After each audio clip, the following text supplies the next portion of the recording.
तुझी सेवा करीन मनोभावे तुझी सेवा करीन मनोभावे तुझी सेवा करीन मनोभावे माझे मन गोविंदो रंगले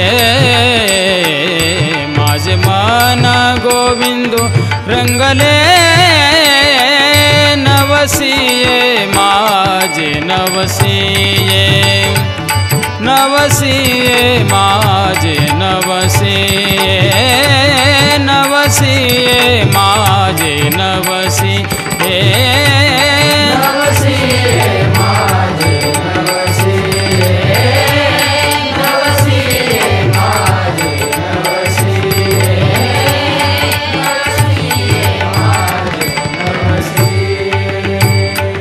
पंढरीचे दैवत विठ्ठले पंढरीचे दैवत विठ्ठले नवसिये माझे नवसिये नवसिये. काय म्हणतात महाराज सत्यासाच खरे नाम विठोबाचे बरे येणे तुटते बंधने उभय लोके कीर्ती जेने भाव ज्याचे गाठे त्याशी लाभ उठाउटे येणे तुटते बंधने उभय लोकी कीर्ती जेने तुका म्हणे भोळा जिंकू जाणे कळिकाळा येणे तुटते बंधने उभय लोके कीर्ती जेने. श्रीमंत श्री जगद्गुरु तुकोबाराय प्रस्तुत सेवेकरता घेतलेला अभंग हा नामाचं महात्म्य सांगणारा अभंग आहे. पहिल्या दिवसाची सेवा आपल्या वाटेला आहे. भगवंताचं नाम हे जीवाला फक्त तारक नाही तर या जगातलं सत्य काय असेल तर नाम आहे. या जगात पवित्र काय असेल तर पहिलं नाम आहे. या जगात मंगळ काय असेल तर नाम आहे. या जगात उत्तमात उत्तम काय असेल तर नाम आहे. या जगातलं चांगल्यात चांगलं नामच आहे. नाम चांगले चांगले अनेक प्रमाण आहेत. सारातलं सार नाम आहे. पवित्रातलं पवित्र नाम आहे. नाम बरवया बरवंत बऱ्यातलं बरं सुद्धा नामच आहे. सत्य हा शब्द वेगळ्या विषयाने साच हा शब्द वेगळा आणि खरा हा शब्द वेगळा. जीवाला ज्याच्यात सुख वाटतं त्याला खरं म्हणावं. परमार्थात ज्यानं आपल्याला सुखाचा अनुभव होतो त्याला साच म्हणावं. आणि देहाची यात्रा संपल्यानंतर सुद्धा ज्याच्यामुळे याला दिव्यता प्राप्त होणार आहे त्याला सत्य म्हणावं. नाम आजही सत्य आहे. इह लोकातही सत्य आहे. अनेक त्याचे वेगवेगळे चिंतन करता येतील. माझ्या अल्पबुद्धिमत्तेप्रमाणे अभंगाच्या चारी चरणाचा भाव 1 मिनिटात सांगतो आणि जसे माझे सद्गुरू आबासाहेब कृपा करतील तसं तासाभरामध्ये तुमच्या समोर सेवा करायचा प्रयत्न करतो. सत्यसाच खरे या अभंगामध्ये तुकोबाराय माझ्या भगवान परमात्म्याचं नाम जीवाला काय अवस्था प्राप्त करून देते हे सांगतात. नाम विठोबाचे बरे. आणि ऐका संसारिकाला संसारात असणाऱ्या पामर जीवाला संसारात परमार्थाची साधना करण्याकरता भगवंताचं भजन हा सगळ्यात मोठा राजमार्ग आहे. दुसरा एवढा सुसज्ज आणि मार्ग नाही. बघ थोडस मला दोन्ही पकवाजी दिसाय. तुम्हाला दिसावं पण मी मागे सरू का थोडं. नाही माझ्यामुळे तुमचा पडदा होऊ नये. या अभंगामध्ये तुकोबार आहे, भगवंताच्या नामानं येणे तुटते बंधने. जीवाची दोन्ही प्रकारच्या बंधनातून जीव मुक्त होतो. येणे तुटते बंधने उभय लोके कीर्ती जेणे. आणि ऐका, या जगात कीर्ती सुद्धा नामानेच मिळते बरं का. पण कधी त्याची अवस्था, स्थिती, तीव्रता सांगितली. भावजाचे गाठी, ज्याच्या गाठाला भाव आहे त्याशी लाभ उठा उठे. येणे तुटती बंधने उभय लोकी कीर्ती जेणे. पण खर तरी भगवंताच्या भजनाचा आनंद घेणारी माणसं ते भक्ती मार्गातले असतात. म्हणून तुका म्हणे भोळा जिंकू जाणे कळे काळा. येणे तुटते बंधने उभय लोके कीर्ती जेणे. पोशेवाडीमध्ये अखंड हरिनाम सप्ताह अधिक ग्रंथराज ज्ञानेश्वरी पारायण सोहळ्याचा या वर्षीचे पहिला दिवस आहे. सप्ताहामधला पहिला दिवस आहे. अनेक वर्षापासून या गावामध्ये सप्ताह चालतो. पहिल्या दिवसाची सेवा आपल्याला तासाभरामध्ये गाये नाचे उडी आपुलिया छंदे आपल्या सर्वांच्या सहकार्याने सेवा करायची. एक तरी भगवंताचं भजन, भगवंताकडे जाण्याकरता 4 मार्ग प्रामुख्यानं सांगितले. कर्म मार्ग, ज्ञान मार्ग, योग मार्ग. आणि तुम्ही आम्ही ज्या मार्गाने आता सध्या आपलं चालणं चालू आहे त्याला भक्ती मार्ग म्हणतात. कर्म मार्गाने जावं का न जावं, गेलो तर आपण कुठपर्यंत पोहोचेल. एक सांगू, मृत्यूलोक ही कर्मभूमीच आहे. इथं कर्म करावंच लागतं. मृत्यूलोकामध्ये तुम्ही आलात की पहिलं प्राधान्य कर्माला आहे. म्हणून कर्मभूमी ही एकच कर्मभूमी.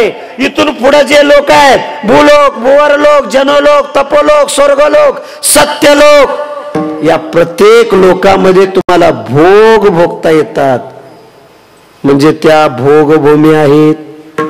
आणि ही कर्मभूमी. म्हणून महाराज म्हणतात, कर्मभूमी ऐसा ठाव व्यवसाव जाणावा आहो. मृत्यूलोक ही कर्म, मानवी शरीर कर्मा करत आहे. रामायणामध्ये असा प्रसंग आला, असं चिंतन आहे, मनुष्य शरीर म्हणजे मृत्यूलोकातला चौक आहे असं समजा म्हणते रामायण सांगतं. मानवी शरीर तुम्हाला मिळालेला जन्म हा एक मृत्यूलोकातला चौक आहे. चौक कशाला म्हणायचो, चौक कशाला म्हणतात एवढी तरी तुम्हाला कल्पना यावी. ज्या जागेवरून 4ही दिशेला रस्ते गेलेत त्याला काय म्हणावं, चौक. चौकात उभारलेल्या माणसाच्या मनात असं आलं, मला पूर्वेला जायचंय, त्याच्या मनानं तयार केली की संपलं. त्याला कोणी अडवणार नाही, कारण रस्ता तयार आहे. कोणी अडवणार आहे का? 2च मिनिटात त्याच्या मानसिकतेमध्ये बदल झाला. नाही नाही, मला पश्चिमेला जायचंय, कोण अडवेल का? कोणी नाही अडवणार. पुन्हा 2 मिनिटात बदल झाला, आपल्याला दक्षिणेला जायचं आहे. आणि पुन्हा 2 मिनिटात त्याच्यात बदल झाला, छाप द्या. कधीतरी छाप असा तुम्हाला तर सांगायला लागू. पुन्हा त्याच्या मनात आला, नाही नाही आपल्याला उत्तरेला जायचंय, कोणी अडवणार आहे का? चौकात उभारलेल्या माणसाच्या जिकडं जायचं मनात येईल त्याला तिकडं जाता येत. चौकात उभारलेला मनुष्य कुणीकडेही जाऊ शकतो, 4ही दिशेला. आड रानात उभारलेला मनुष्य जाऊ शकतो का? त्याला जिकडं रस्ता आहे त्याच बाजूने जावं लागेल. का तो उभा कुठं आहे? आड राणी भरले जग. तसं आम्ही सगळे आड रानातच. मानवी शरीर म्हणजे चौक आहे. याचा अर्थ चौकात उभारलेला प्रवासी त्याला वाटेल त्या दिशेला जाऊ शकतो, कारण 4ही दिशेला रस्ते आहेत. तसं मानवी शरीर म्हणजे चौक आहे. सगळ्या संधी, सगळ्या चान्स सगळ्या ऑफर या फक्त एका मानवी शरीराला आहे. सोपं करू सांगू, तुम्ही राम बनायचं ठरवलं तरी होता येतं या शरीराच्या माध्यमानं, आणि तुम्ही रावण बनायचंच ठरवलं असेल तरी तेही होत आहे. म्हणजे मानवी शरीर म्हणजे चौक आहे, ही कर्मभूमी आहे. पण कर्म करण्याकरता सुद्धा काही गोष्टींची शुद्धता असावी लागते, पात्रता अपात्रता पाहावी लागते. छाप द्या.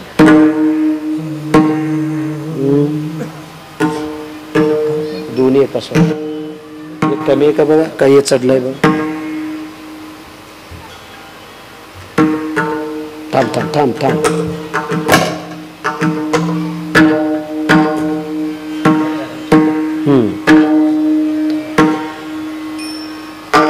महाराज सांगतात, काम्य कर्मी विग्रह विचित्र, देश काळ मंत्र तंत्र, द्रव्य दक्षिणा विधी पात्र, सर्वत्र शुद्धता पाहिजे. देश काळ मंत्र तंत्र द्रव्य दक्षिणा विधी पात्रता या 8 गोष्टींची सामुग्री तयार असेल तर तुम्हाला कर्म मार्गाने जाता येत. आणि बर एवढी तयारी करून, कर्म म्हणजे काहीतरी तीर्थ करणं, तप करणं, यज्ञ करणं. मग तुम्ही कर्म म्हणून यज्ञ केला, त्याचं फळ काय हो? स्वर्गपद, इंद्रपद, वैकुंठपद, ब्रह्मपद. पण ही पदाशे नाशिवंत आहेत, आज मिळतात उद्या संपतात. म्हणजे एवढ्या 8 गोष्टींची तयारी करायची, कर्म करायचं म्हणून यज्ञ करायचा, आणि त्या यज्ञाचं फळ काय? एखादं पद मिळतं.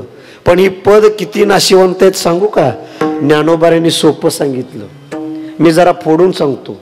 घरातून जेवण बांधून घेऊन जायचं, दिवसभर तालुक्यात फिरायचं, भूक लागेल तसं बागेत बसून खायचं, हॉटेलमध्ये बसून खायचं, झाडाखाली बसून खायचं. कधीपर्यंत खायचं? पिशवीतलं हलकं होईपर्यंत. एकदा पिशवीतल्या शिदोरी संपल्या की जसं मुक्कामच्या बसची आठवण यायला चालू होती, आता घरी गेलं पाहिजे.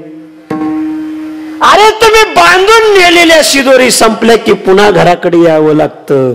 तसं इथं कर्म करून नेलेलं पुण्य तिथं भोग भोगत असताना संपलं की पुन्हा मृत्यू लोकात यावं लागतं. किती नाशिवंत आहे. ज्ञानोबारायांनी थोडस खालच्या लेवलचं उदाहरण दिलं. ज्ञानोबाराय म्हणतात, वेशेच्या दारात कोण उभारतो? ज्याचा किस्सा गरम आहे तो. ऐका बर का, जरी उभारला त्याला वेशेच्या दारात कुठपर्यंत उभारता येतं?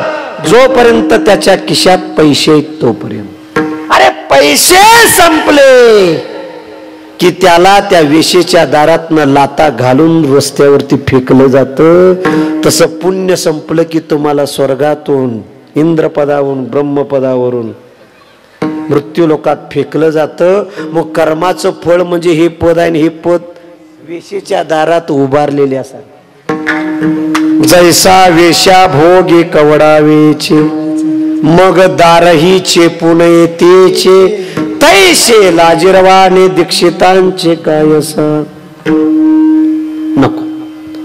मग ज्ञान मार्गाने जायचं ठरलं तर ज्ञान मार्गाकरता अंतःकरण चतुष्टी लागते. विवेक, वैराग्य, शमदम, तीव्र मुमुक्षत्व, आणि या सगळ्यांची तयारी झाली आणि ज्ञान मार्गाने आपण जायचं जरी ठरवलं तर फळ काय हो? फळ मोक्षपद. याच्यापेक्षा दुसरं काय आहे का? आणि भगवंताच्या हरिकथेसमोर, भगवंताच्या भक्तीसमोर, भगवंताच्या भजनासमोर मोक्षाचं सुख सुद्धा लाथाळलेलं आहे. मोक्ष पद तुच्छ केले या कारण, मोक्ष पद नको. बर, मग योग मार्गाने जायचं ठरवलं तर आजचं नाम महात्म्य हे भक्ती मार्गात येतं म्हणून मला तिकडे जायचं. तुमच्या पुढे भक्ती मार्ग सांगायचंय बस. योग मार्गाने जायचं म्हणजे काय?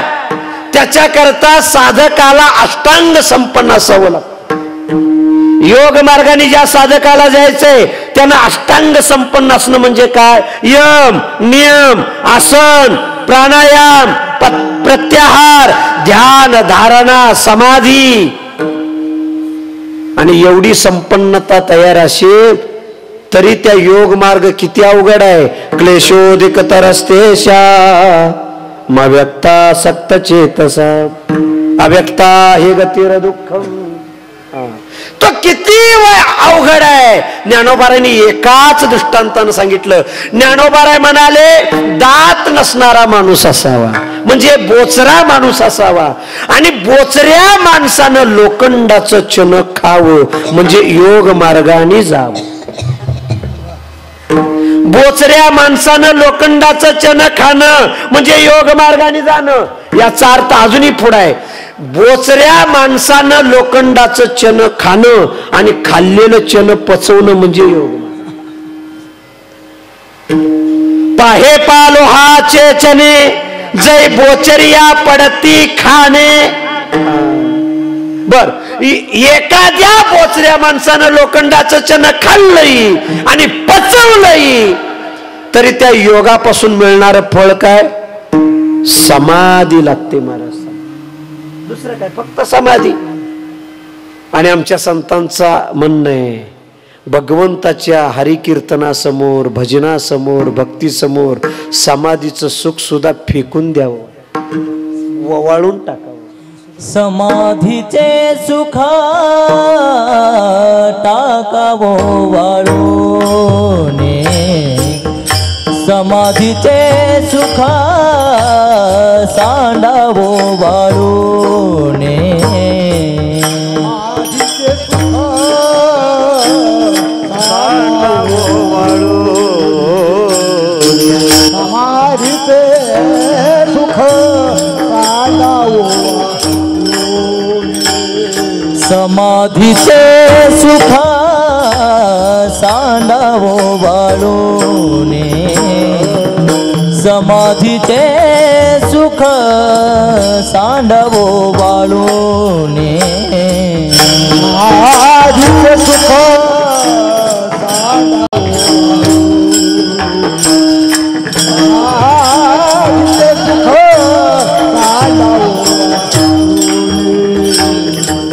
ऐसाया कीर्तने ब्रह्मरस,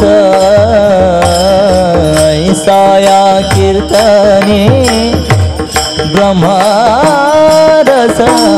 समाधीचे सुख सांडावो वाळूने, समाधीचे सुख सांडावो वाळूने.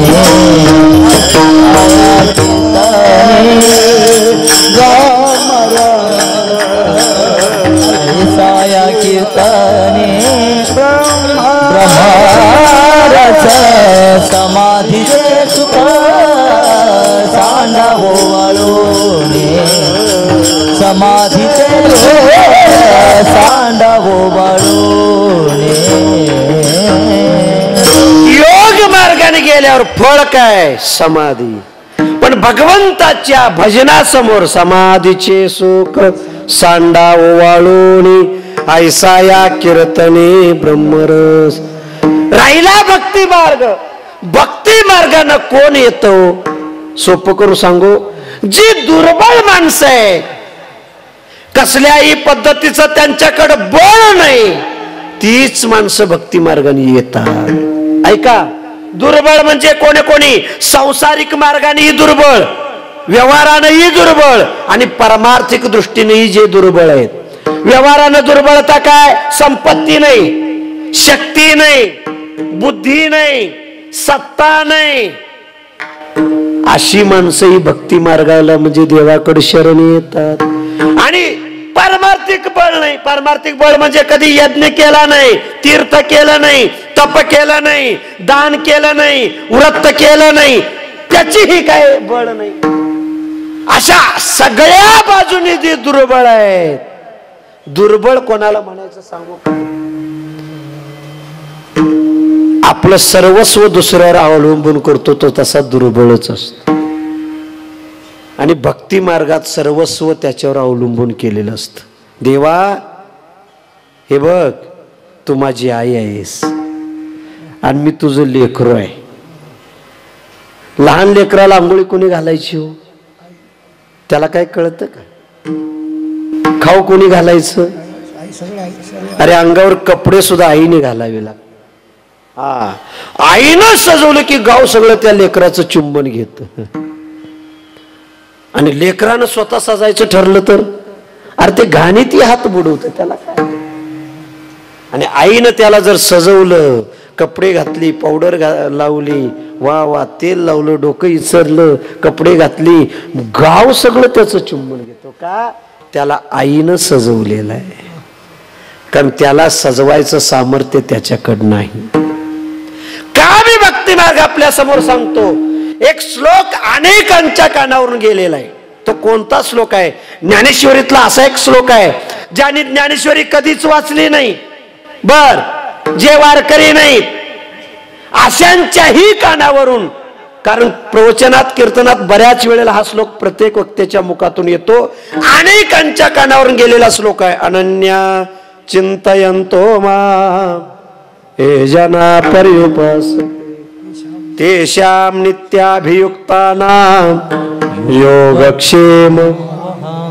हा भक्ती मार्ग आहे. बरं, या श्लोकाच्या खाली ज्ञानोबांनी पहिली ओवी दिली. भक्ती मार्गात येणाऱ्या प्रत्येक दुर्बळाच्या प्रत्येक व्यथा देवाला कळत आहे. सांगायची गरज नाही. कोणतं उदाहरण दिलं ज्ञानोबांनी? एक गरोदर स्त्री आहे जिच्या पोटामध्ये 5-7 महिन्याचं लेकरू आहे. ऐका, भक्ती मार्गामध्ये भक्त देवापर्यंत सहज कसा पोचतो? जिच्या पोटामध्ये 5-6 महिन्याचं लेकरू आहे. आता मला सांगा, त्या 9 महिन्यामध्ये त्या लेकराच्या मनासारखं थोडं तर काय तिथं होतं का? त्याच्या मनासारखं त्याला एक क्षण सुद्धा स्वातंत्र्यानं जगता येत नाही. आईच्या पोटाचा जो आकार आहे, जो व्यास आहे, त्याच्या बाहेर त्याला इंचभर सुद्धा त्या लेकराला इकडं तिकडं फिरता येत नाही, हालचाल करता येत. जी बी काय आईच्या पोटामध्ये व्यवस्था आहे त्या व्यवस्थेच्या पलीकडे त्याला एक इंच सुद्धा हालचाल करता येत नाही. मनासारखं एक क्षण सुद्धा त्याला जगता येत नाही. पण शंका आहे, 9 महिन्याच्या कालामध्ये तो 100% आईवर अवलंबून आहे. त्याला काही करता येत नाही. पण ज्ञानोबांची खोच असे, गंमत असे, तरीही त्याची आईविषयी अजिबात तक्रार. कोणाची? त्या लेकराची अजिबात तक्रार नाही. अरे आमचा एक दिवस एका ठिकाणी बसून जर राहायचं म्हणलं तर आमच्या 100 तक्रारी. गुडघे दुखतायत, बसायला येत नाही, मांडी अवघडते, मान दुखते. वाचायला बसा म्हणलं की लोक म्हणतात नाही हो, असं अक्षर बघायचं म्हणलं की मानेचा त्रास होतो, कोणाला डोळ्याचा त्रास होतो. त्या लेकराची काहीच तक्रार नाही. इंचभर इकडं तिकडं होता येत नाही, मनासारखं एक क्षण देखील त्याला जगता येत नाही, तरी त्याची तक्रार नाही. का? समजा जरा उलटा विचार करू. आजपासून त्या लेकरानं तक्रार करायची ठरवलं. भूक लागली की त्यानं ओरडायचं ठरवलं, मम्मी मला भूक लागले. तहान लागले की ओरडायचं ठरवलं, पप्पा तहान लागले. मान अवघडली की आजी आजोबा माझी मान अवघडली. त्यानं तक्रार करायचं ठरवलं. काय फायदा आहे? आईच्या कानावर त्याची तक्रार जाईल, बापाच्या कानावर जाईल, आजी आजोबाच्या, मामा मामीच्या, अरे कोणाच्याच कानावर त्याची तक्रार जात नाही. काय फायदा आहे तक्रार करून? पण नीट आहे का? ओविसार त्याच्या पुढे मी हे फक्त विस्तारपूर्वक सांगितलं. अर्थ असा आहे, त्या मुलाला 9 महिन्यात स्वतःसारखं काही मनासारखं होत नाही, तरी त्याची अजिबात तक्रार नाही. का? कारण ते लेकरू तक्रारच करत नाही. आता शंका आहे, का तक्रार करत नाही? तर ते लेकरू म्हणतं मला तक्रार करायला आई संधीच देत नाही. करायची कधी? मला चान्सच देत नाही. मला तक्रार करायला आई वेळ देत नाही, तर तक्रार करायची कशी? का वेळ देत नाही? त्या पोटातल्या बाळाचं म्हणणं आहे, ज्ञानोबांनी गोड सांगितले या श्लोकाच्या खाली. त्या पोटातलं बाळ म्हणते मला भूक लागली ना, आईला आपोआप समजतं आई बरोबर मला जेवण पुरवते. मला तहान लागली, आई बरोबर पाणी पुरवते. आणि माझी मान अवघडली की आई बरोबर कुस बदलते. कारण मला ज्या अडचणी येतात त्या व्यथा आईला बरोबर कळतात, त्यामुळे तक्रार करायला वेळ मिळत. भक्ती मार्गामध्ये तुम्ही जर आला ना तर तुमच्या प्रत्येक साधनेतल्या अडचणी भगवंताला कळतात, तुमच्या प्रत्येक व्यथा भगवंताला कळतात. आणि त्यामुळं तुम्हाला भगवत प्राप्तीपर्यंत कोणी सुद्धा अडवणार, कारण तुमच्या व्यथा पूर्ण करणारा भगवान परमात्मा तयार असतो. बर का? म्हणून भक्ती. बर भक्ती मार्ग कोणा करता? मी अगोदर सांगून गेलो, जे दुर्बळ आहेत. आणि ऐका, भक्ती मार्गातलं भगवंताचं भजन, भगवंताचं कथा कीर्तन, यात जे मिळणार सुख आहे तोच भक्ती मार्गातला ब्रह्मानंद. दीनानी दुर्बळासी, दीनानी दुर्बळासी, दुर्बळासी, दुर्बळासी, दीनानी दुर्बळासी, दीनानी दुर्बळासी,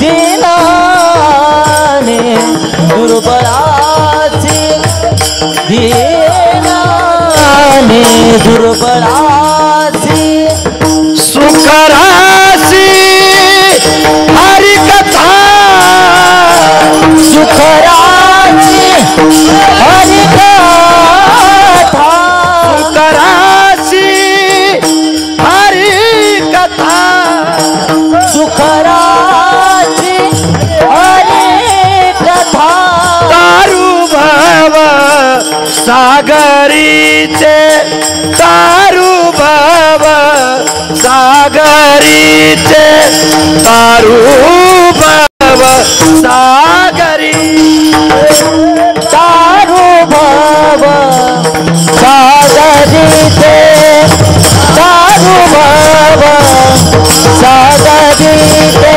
तारू भाव सागरीचे.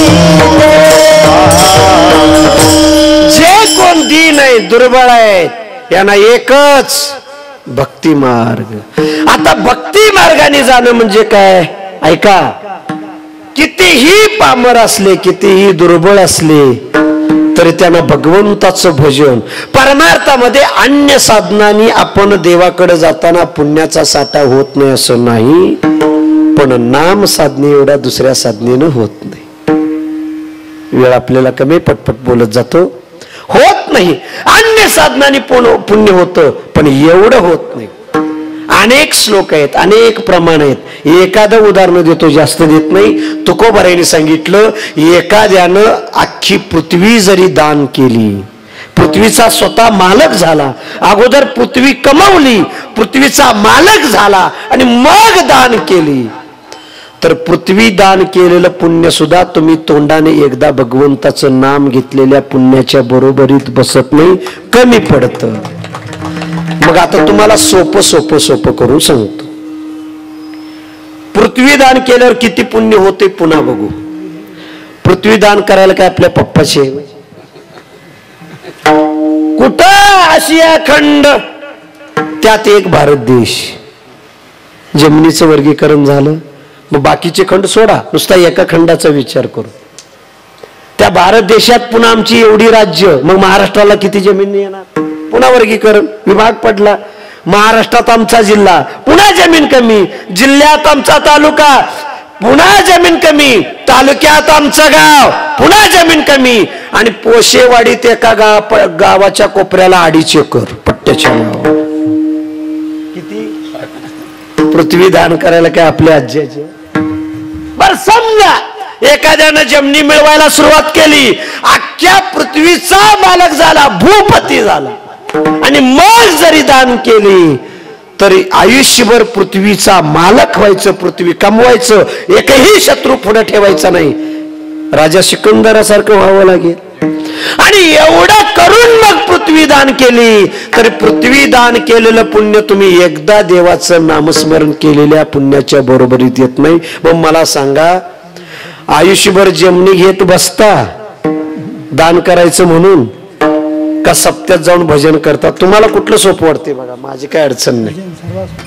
समुद्रवली अंकित पृथ्वीचे दान, समुद्रवली अंकित पृथ्वीचे दान, समुद्रवली अंकित पृथ्वीचे दान, समुद्रवली अंकित पृथ्वीचे दान, समुद्रवली अंकित पृथ्वीचे दान, समुद्रवली अंकित पृथ्वीचे दान, समुद्रवली अंकित पृथ्वीचे दान, समुद्रवली अंकित पृथ्वीचे दान, करिता समान नये नाम, करिता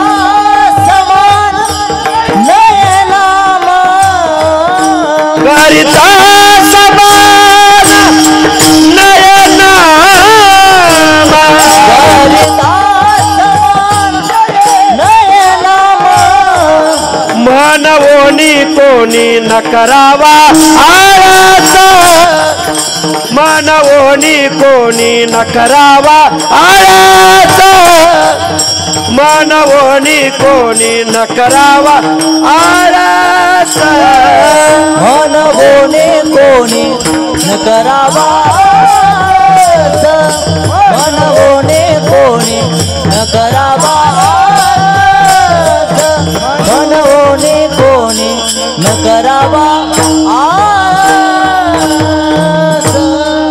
समुद्रवली अंकित पृथ्वीचे दान, समुद्रासह की पृथ्वी दान केली तर पृथ्वी दान केलेलं पुण्य सुद्धा करिता समान नये नामा, नामाची बरोबरी करत नाही.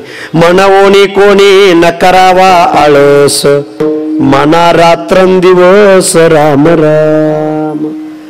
अरे एका माझा भगवान विष्णू अवताराला आले की प्रत्येक देवाच्या अवतारात 33 कोटी देव त्याची सेवा करण्याकरता अवतार घेतात. भगवंताच्या भक्ती मार्गात सेवेला फार महत्व आहे. ऐका, भगवान विष्णूने राम अवतार घेतला, प्रभू राम अवताराला आले आणि कैलासामध्ये शंकराला करमायचं बंद झालं. शंकर म्हणायला लागले, माझा जीवलग सखा माझा विष्णू राम अवतारात आहे, त्याने रामाचा अवतार घेतलाय, मलाही त्याची सेवा करायला जायचे. कसं बस राम अवतार झाल्यानंतर 5-6 दिवस कसं बस शंकराने कंट्रोल केलं. 7व्या दिवशी कंट्रोल झालं नाही. शंकर भगवान मारुतीराय म्हणून रामाची सेवा करण्याकरता अवताराला आले. पार्वती माता विचार करायला लागल्या, माझा मालक गेल्यानंतर मी तर राहून काय करायचं, मलाही करमणार नाही. जिथं माझा स्वामी तिथं मी, मलाही रामाची सेवा करायची. पार्वती माता मारुतरायांच्या शेपटी झाल्या. ऐका, मारुतराय हे शंकर आहेत बर का, आणि मारुतरायची शेपटी ही पार्वती माता आहे. म्हणून एका कथाकारानं परवा गमतीनं सांगितलं, लंका शंकरांनी जाळली नाही म्हटले, आमच्या आईनं पार्वतीनं जाळली. रामायणामधला प्रसंग आहे. युद्ध चालू झालं, रात्रीच्या वेळी 18 पद्म वानर सेना जर झोपली ना तर रात्रभर वानरांचं रक्षण करायची जबाबदारी शेपटीवर होती. म्हणजे शंकरच पेंगायची, झोपायची, मारुतराय पेंगायची, पण शेपटी मात्र आपट जमिनीला बडवत बसत होती, कारण तिला सगळ्यांचं रक्षण करायची जबाबदारी. रामाची सेवा करण्याकरता भगवान शंकर मारुतराय झाले.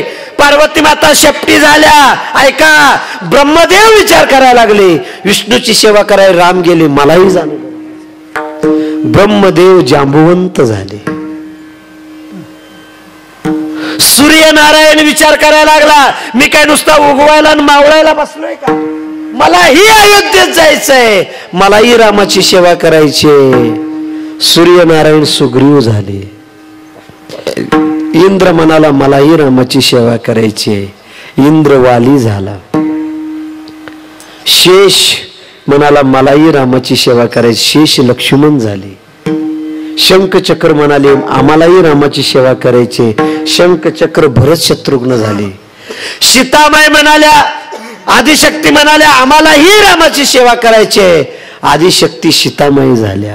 आणि ऐका, नुसतं सेवा नाही हो, काय त्या लक्ष्मणाची सेवा, काय भरत शत्रुघ्नाची सेवा, काय कौशल्याची सेवा, काय सुमित्रेची सेवा. म्हणून राम अवताराला किंवा त्या युगाला राम राज्य असा शब्द दिला. उगाच नाही, झाले राम राज. आम्ही नुसतं म्हणायचंय बरं का आता, काय उणे राम राज्य शब्दाचा अर्थ काय? जिथं मुलगा मुलगाच्या भूमिकेत आहे, बाप बापाच्या भूमिकेत आहे, पत्नी पत्नीच्या भूमिकेत आहे, आई आईच्या भूमिकेत आहे, भाऊ भावाच्या भूमिकेत आहे, सेवक सेवकाच्या भूमिकेत आहे. जो तो आपली भूमिका पार पाडतोय त्याचं नाव रामराज. रामराज्य 4 अक्षर आहेत, पण शब्द किती मोठा एकाच भाषेत तुम्हाला सांगतो. प्रभू राम वनवासाला निघाले. सकाळची वेळ आहे. आदल्या दिवशी सांगितलं होतं उद्या राज्याभिषेक, आणि पहाटे सांगितलं नाही तुम्हाला वनवासाला जायचं. प्रभू राम वनवासाला निघाले. सीतामाई म्हणाल्या, प्रभू मलाही तुमच्या बरोबर यायचंय, कारण मी तुमची कोण आहे? हा, तुमच्या सुखात दुःखात तुमच्या सावलीसारखं तुमच्या बरोबर असणं, तुमच्या पावला माग माझं पाऊल असणं, हे माझं पत्नीचं कर्तव्य आहे. मला तुमच्या बरोबर यायचंय. राम सगळ्यांचं दर्शन घेऊन बाहेर आले. सीता सगळ्यांचं दर्शन घेऊन बाहेर आल्या, आणि लक्ष्मण सगळ्यांचं दर्शन घ्यायला गेले. कौशल्याचं दर्शन घेतलं, सुमित्रेच्या दर्शनाला गेले. लक्ष्मण पायाला हात लावणार. एवढ्या सुमित्रा म्हणाली, लक्ष्मणा थांब, का आलायस? लक्ष्मण म्हणाले, आई मी दादा बरोबर वनवासाला चाललोय, तुझा आशीर्वाद घ्यायला आलोय, फक्त निरोप सांगायला आलोय, परवानगी काढायला नाही. मी चाललोय, माझं ठरलेलं आहे. गळ गळ गळ गळ सुमित्रेच्या डोळ्यातून पाणी आलं. सुमित्रा म्हणते, लक्ष्मणा तुला जन्म देऊन कृतार्थतेची भावना आज माझ्या अंतःकरणात आहे. का? मला वाटलं होतं तू परवानगी काढायला आलायस, रामदादाच्या सेवेकरता वनवासाला जाऊ काही असं विचारायला आला असशील, असा माझा भाव झाला. पण तुला जन्म देणाऱ्या आईपेक्षा तू आज मला श्रेष्ठ वाटतोयस, माझ्यापेक्षा तू श्रेष्ठ आहेस. का? मी चाललोय हे सांगायला तू आलायस. लक्ष्मणा तुला जन्म देऊन माझी कुस पवित्र झाली, आनंद झाला, मग आशीर्वाद दे. म्हणून पायाला हात लावणार. एवढ्या सुमित्रेने सांगितलं, थांब, एक कर, मला एक शब्द दे आणि मग माझ्या पायाला हात लाव. लक्ष्मण विचार करायला लागले, जन्म देणाऱ्या आईला शब्द आहे, दुसरं कोणाला? एका लेकराला जन्म देण्याकरता आई काय देते?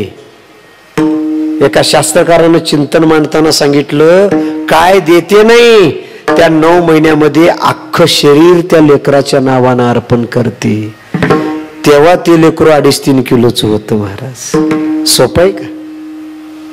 एका लेकराला जन्म देण्याकरता एक आई अख्खं शरीर अर्पण करते. विज्ञान सुद्धा सांगतं, तिच्या पायापासून तिच्या डोक्यापर्यंत तिच्या शरीरातला प्रत्येक घटक 9 महिन्यामध्ये त्या लेकराच्या जीवनवाढी करता उपयुक्त ठरलाय. त्यावेळी लेकरू 2.5-3 किलोचं झालं. फक्त डिलिव्हरीच्या वेळेला 5-10 दिवस गडबड झाली, मागं पुढं झालं तर डॉक्टर म्हणतात काचत ठेवा. 4 दिवस ठेवलं तर 21,000 बिल झालं, 5,000 मेडिकलचं, आणि तुमचं चहा पाणी जेवण 4,000, 30-31,000 रुपये 4 दिवसात झालं. 9 महिन्याचं बिल काढा की बघू. अख्खं शरीर अर्पण केलं लेकराच्या नावानं, तेव्हा त्याचं जीवन वाढ झाली, शरीर वाढ झाली, त्याचं आरोग्य वाढलं आणि ते लेकरू जन्माला. पण ते कौशल्य लक्ष्मण म्हणाला आता आईनं वचन मागितलंय, अरे शरीर मागितलं तर द्यायची तयार आहे, वचन काय? आई तुला शब्द दिला, सांग काय तुझा शब्द आहे. आणि मग सुमित्रा म्हणते लक्ष्मणा वनवासाला चाललायस ना, दादा बरोबर चाललायस ना, एक काम कर, 14 वर्षामध्ये एक क्षण देखील माझ्या रामाला आणि सीतेला विसरायचं नाही, त्यांची सेवा खंड पडू द्यायची नाही, एक क्षण देखील त्या दोघांना विसर नाहीस असा मला शब्द देईन, मग माझा आशीर्वाद घे. लक्ष्मण म्हणाला जन्म देणाऱ्या आईनं शब्द मागितलाय, दुसऱ्याने नाही. अरे दिला आई तुला, आशीर्वाद घेतला, 4 पावलं बाहेर गेला आणि पुन्हा लक्षात आला आपण आईला शब्द तर दिलाय. 14 वर्षामध्ये एक क्षणाकरता सुद्धा रामदादाचा आणि सीतावहिनीचा विसर पडू द्यायचा नाही असा शब्द दिलाय. पण 14 वर्ष म्हणजे रात्रंदिवस विसर पडू द्यायचा. लक्ष्मणाच्या लक्षात आलं मी दिवसभर रामदादाला विसरणार नाही, सीतावहिनीला विसरणार नाही, दादाचा आणि वहिनीचा विसर पडू देणार नाही, पण संध्याकाळी झोपल्यावर निद्रित झोपेमध्ये गेल्यावर नक्कीच विसर पडेल. आईला तर शब्द देऊन बसलो. लक्ष्मणाने ठरवलं, मनाशी गाठ बांधली, लक्ष्मणा आजपासून 14 वर्ष झोपायचंच नाही. आपल्या आईला पण शब्द दिलाय, 14 वर्षात एक क्षण देखील दादाला आणि वहिनीला विसरायचं नाही ना, तर आपल्याला झोपता येणार नाही, कारण झोपलं की विसर झोपायचं नाही. पुन्हा 2 मिनिटांना लक्षात आलं, झोप कधी येते बोला की 9 ते 11 कीर्तन असल्यावर, म्हणजे कळलं झोप कधी येते, जेवल्यावर. मग लक्ष्मणानं दुसरी मनाशी गाठ बांधली, लक्ष्मणा 14 वर्ष आता आपण जेवायचं नाही. अरे वनवास रामाला होता, पण माझा लक्ष्मण 14 वर्षात एक क्षण डोळे झाकले नाहीत आणि 14 वर्षात एक कण अन्न खाल्लं नाही. याला रामराज्य म्हणतात. वनवास बर, वनवास रामाला तरी त्याची बायको बरोबर, आणि लक्ष्मणाला शेवेला चाललाय तरी त्याच्या उर्मिलेला त्यानं बरोबर. रामराज्य या शब्दाचा मी तुम्हाला अर्थ सांगतो. आणि हे आम्हाला कधी कळलं, कधी कळलं? राम अवतार संपला, कृष्ण अवतार चालू झाला आणि भगवान विष्णू शेषाकडे गेले. शेषाप्रती बोले लक्ष्मीचा वर, चला अवतार घेऊ आता, ए शेष देवा चला आपल्याला 8वा अवतार घ्यायचा आहे. त्यावेळी शेषानं हात जोडला विष्णूला, देवा आता अवताराचं नाव काढू नका, रामावतारी झालो लक्ष्मण. शेष बोलायला लागलाय, शेविले अरण्य तुम्हा सवे, राम अवतारात तुम्ही मला लक्ष्मण केलं, वनवास तुम्हाला होता, पण मी 14 वर्ष अरण्य तुमच्या बरोबर भटकलं, बस आता मला काय नाही. 14 वर्षावरी केले उपोषणा, जाणता आपण प्रत्यक्ष हे.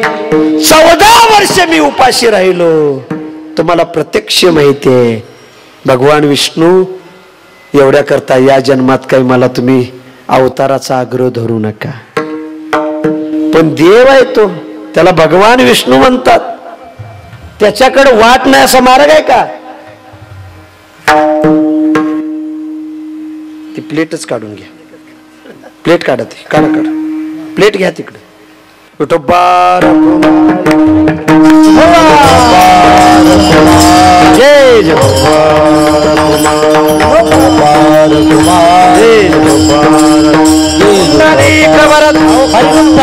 श्री ज्ञानदेव तुकाराम पंढरीनाथ भगवान की जय. हे संप्रदायात नवीन नवीन पद्धती यायला लागले त्याच अवघड आहे. 2 तास नाही गुळ खाल्ला तर काही मरते का हो? नाही, मला कळू द्या जरा. आता हल्ली कीर्तनात उभारून पाणी प्यायची पद्धत आली, मध्येच गुळ साखर खायची पद्धत आली. हो काय होत? आणि वरून आम्ही म्हणायचं देह जाओ वारे पट्ट्या. सगळं पाहिजे, गुळ पाहिजे, पाणी पाहिजे, फॅन पाहिजे, कूलर पाहिजे, सगळं पाहिजे अजिबात. आणि वरून म्हणायचं देह जाओ. अरे जाऊ दे तरी बघू मग कशाला जाते? एवढ्या सुख सुविधा दिल्यावर देह जाते. असू द्या. म्हणून फडकरी लोकांचं, प्रसिद्धीच्या माग लागलेल्या लोकांचं पटत नाही याचं कारणच हे. असो, सुंदर असं नियोजन. मला दुसरं काही बोलायचं नाही, एवढंच बोलायचं आहे. थोडेसे संप्रदायाचे नियम गांभीर्याने सगळ्यांनी पाळावेत. हा बस. आणि मग शेष म्हणायला लागला देवा मला आता अवतार घ्यायचं नाही. पण भगवान विष्णू म्हणाले शेष्या मागच्या अवतारात एक चूक झाली होती. तुम्हाला मी लहान भाऊ केलतं. लक्ष्मण लहान भाऊ होता ना, म्हणून सगळी कामं तुमच्यावर पडली. आता तो वडील होई गा सर्वज्ञा. या अवतारात तुम्ही मोठे भाऊ, म्हणजे मी तुम्हाला आज्ञा सोड, पण अवतार घ्याच. माझा भाऊ एवढाच आहे.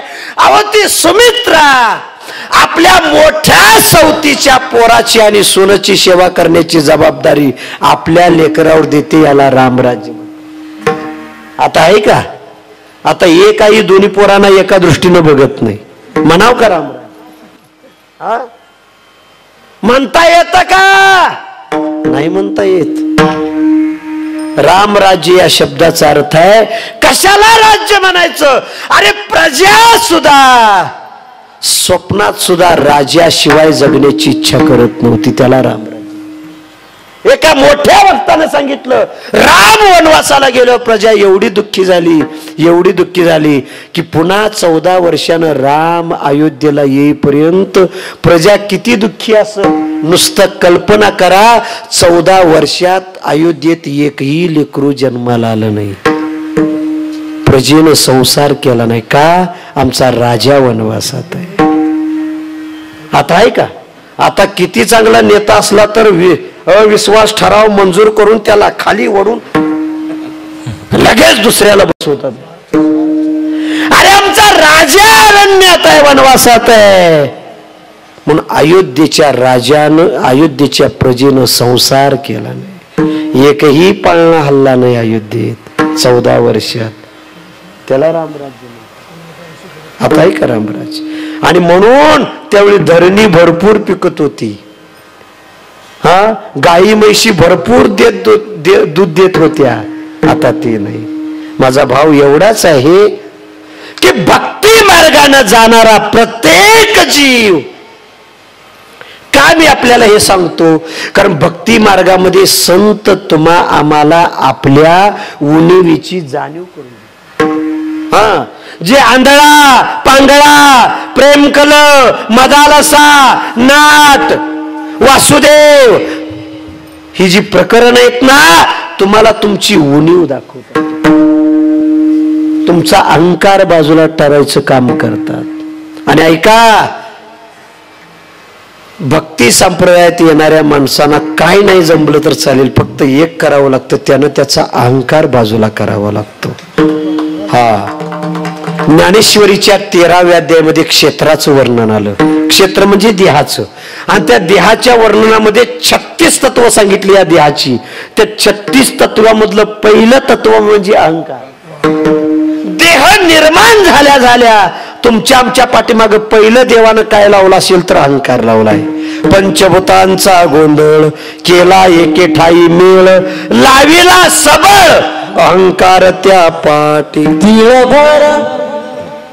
कधीतरी एक एक देतो. आमच्या फड परंपरेमध्ये कीर्तनकारांनी दिलेलं प्रमाण म्हणायचं. असं द्या सुंदर असे गायक. पण नियम सांगतो बरं, असं काही नाही. फड पहिलं तत्व म्हणजे अहंकार आहे. ऐका 36 तत्वातलं पहिलं तत्व, आमचा देह निर्माण झाल्यापासून अहंकार आमच्यात गुप्त आहे. तुम्ही म्हणाल अहंकार आत येण्याकरता ट्रेनिंग घ्यावं लागतं का? कोणाच्या आश्रयाखाली राहावं लागतं का? कोणाला गुरु करून घ्यावं लागतं का?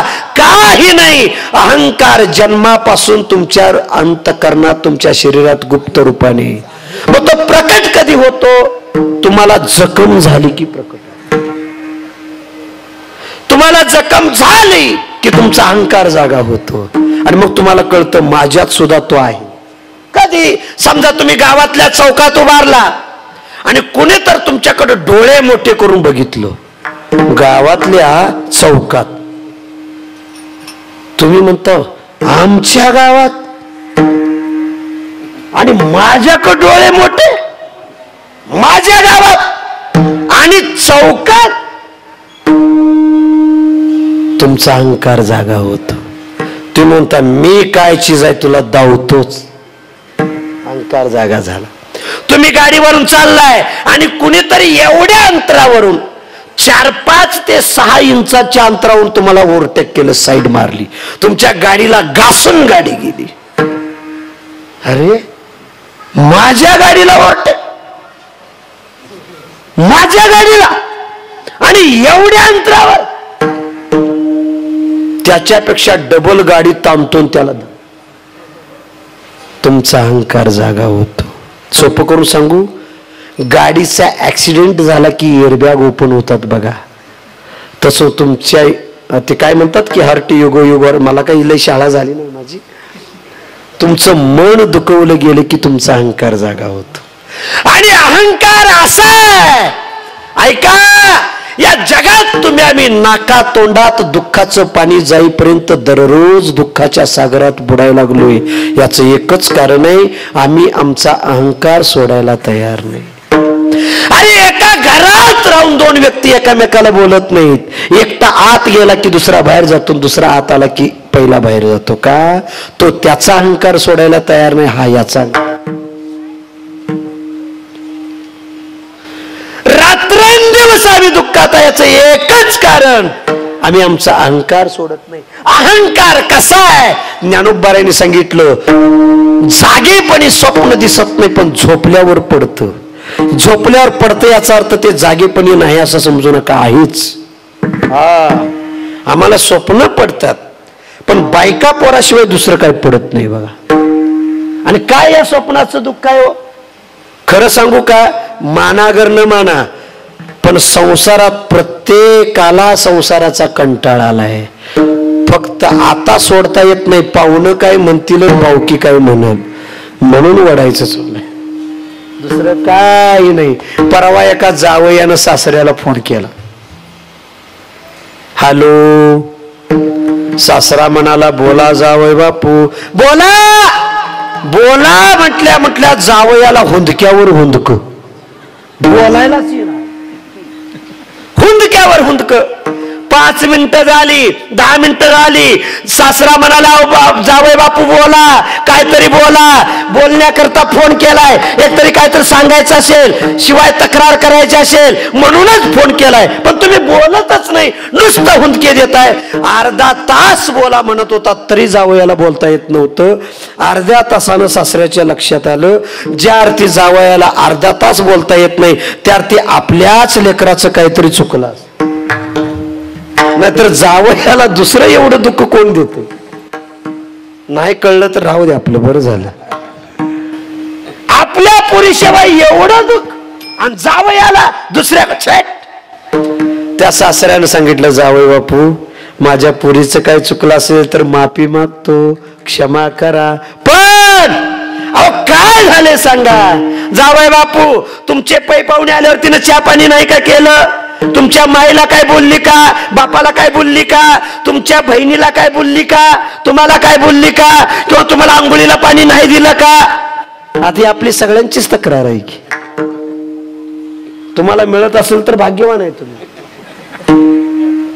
आता तुम्हाला मी विचारत नाही, कारण तुम्हाला हो म्हणावं तर इकडे गृहमंत्री असतील, नाही म्हणावं तर कीर्तनात खोटं. तुम्हाला तुमची अडचण करत नाही. काय झालंय सांगा? आणि मग अर्ध्या तासानं जावयानं हुंदकावरलं आणि जावय सांगायला मामा काय सांगू म्हणले, तुमचं फळ लई कोड आहे म्हणले, कसलीच गोडी नाही तुमच्या फळाला, कंटाळा आलाय म्हणले, कंटाळा. मामा ना स्वयंपाकात गोडी ना बोलण्यात गोडी, कसलीच गोडी नाही, वैतागलोय म्हणले, वैताग. एवढं म्हटल्यावर मामाच हुंदक वाढलं. तिकडून मामा रडायला, हुंदक्यावर हुंदक. जावय म्हणाला बोलण्याच्या नादात काय मी त्यांचा अपमान केला की काय कोण असतो. मामा अहो मी तक्रार फोन केलाय, तुम्ही काय हुंदके देताय, माझ्या बोलण्यात काय अपशब्द गेला असेल, तुमचं मन दुखवलं असेल तर क्षमा करा, पण तुम्ही काय रडताय, काय रडताय सांगा. आणि मग अर्ध्या तासानं मामाने हुंदकावरलं. मामा म्हणाला जावय आमच्या फळाला एवढी नाव ठेवता होय, एवढी नावं ठेवता, तुमचं फळ कडूच आहे, कसलीच गोडी नाही, वागण्यात गोडी नाही, बोलण्यात गोडी नाही, स्वयंपाकात गोडी नाही असं म्हणता. जावय बापू त्या फळाचं अख्खं झाड माझ्या घरात आहे, मी कोणाला फोन करू सांगा. प्रत्येकाचा अनुभव तो आहे, प्रत्येकाचा अनुभव. माझं म्हणणं एवढंच आहे, प्रत्येकाचा अनुभव तो आहे. संत आम्हाला भक्ती मार्गामध्ये तुमचं अस्तित्व सांगतात आणि तुमचं अस्तित्व ज्या दिवशी कळतं त्या दिवशी तुम्हाला कळतं या जगात हे जग सगळं देवानं नटवलं. आणि मग देह समर पिजे देवा, आणि तुम्ही तुमचा देह त्याला समर्पित करता, हा भक्ती मार्ग आहे.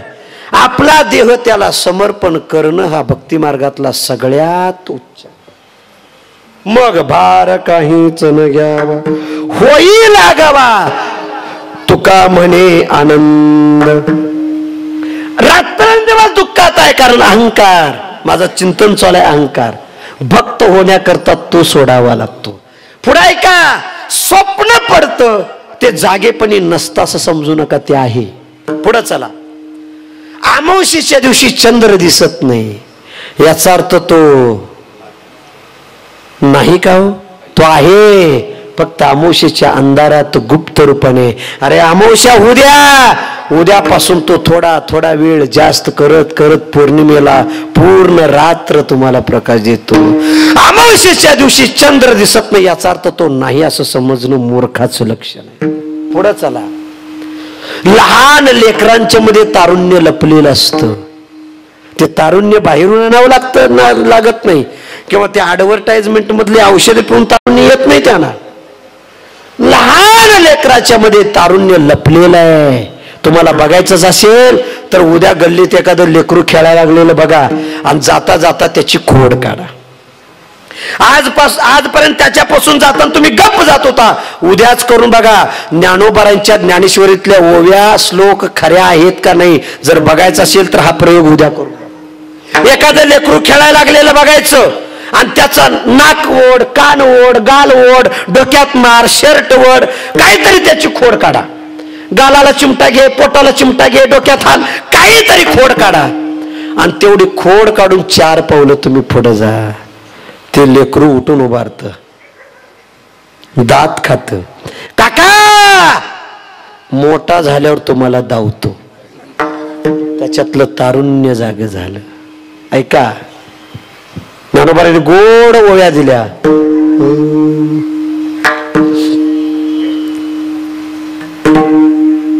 नाना अप्रौढ बालकी तारुण्य राहे थोकी, किंवा